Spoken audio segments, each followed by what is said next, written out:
CAA नागरिकता संशोधन कानून, ये वो कानून है जिसने पूरे ही देश को हिला कर रख दिया।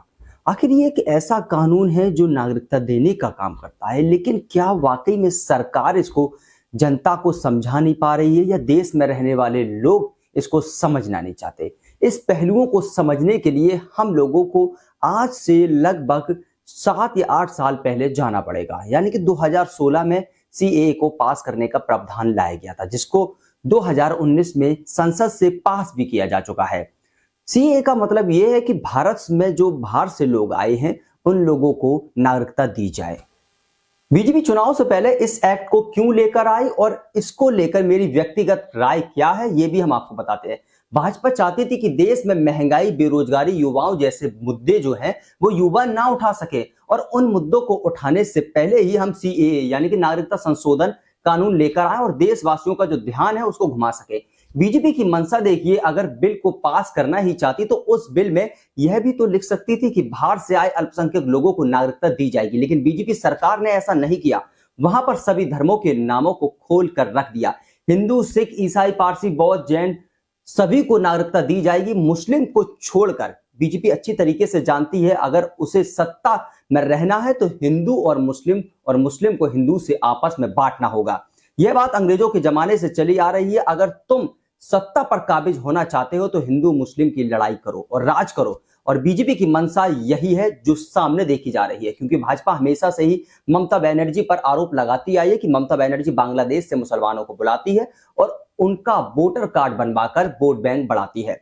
शायद यही हथकंडा भाजपा राजनीति में अपना रही है।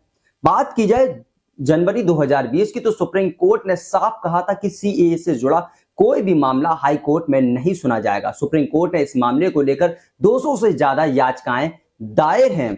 इसके फैसले को लेकर सुप्रीम कोर्ट ने अभी कोई भी फैसला नहीं सुनाया है। आखिर सीएए को लेकर सुप्रीम कोर्ट में चुनौती क्यों दी गई? सुप्रीम कोर्ट इसको सुनने को लेकर क्यों तैयार हुआ?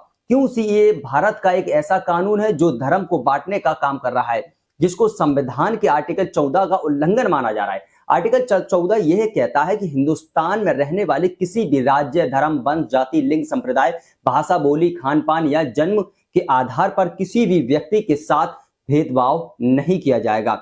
सीएए को लेकर केरल, पश्चिम बंगाल और कल तमिलनाडु के मुख्यमंत्री ने अपने राज्य में लागू नहीं होने देने की बात कही है। मुख्यमंत्री का दावा है कि यह कानून राजनीतिक तौर पर बनाया गया है। इससे देश में रहने वाले माहौल बिगड़ेगा और भारत की एकता और अखंडता पर भी इसका प्रभाव पड़ेगा।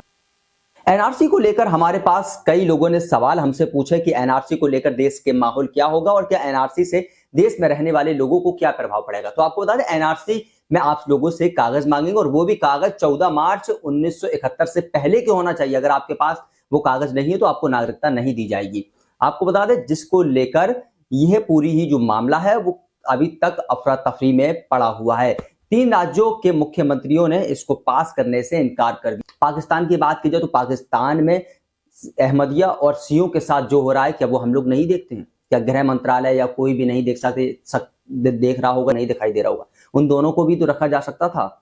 वही श्रीलंका की बात की जाए कि क्या श्रीलंका में तमिल हिंदुओं पर अत्याचार नहीं हो रहा है? उन्हें भी तो नागरिकता दी जा सकती थी, वो भी तो इस देश का हिस्सा बन सकते थे, लेकिन ऐसा नहीं हुआ। राजनीतिक दौर को लेकर इसको चुनाव से पहले इसलिए लागू किया गया ताकि हिंदू मुस्लिम का जो विवाद है वो हो सके। आपको बता दें, जिस तरीके से राम मंदिर को लेकर जो विवाद छिड़ा था, जिसपे वोट बैंक की राजनीति की गई थी, क्योंकि वो तो खत्म हो गया मुद्दा। ये मेरी व्यक्तिगत राय है, हम आपको से जो शेयर कर रहे हैं, क्योंकि राम मंदिर का जो मुद्दा था वो पूरा ही खत्म हो चुका था, क्योंकि उससे जो सुप्रीम कोर्ट ने जो फैसला दिया था उसे हिंदू मुस्लिम दोनों ही पक्षों ने माना और आज भव्य राम मंदिर का निर्माण किया जा चुका है और हो भी रहा है।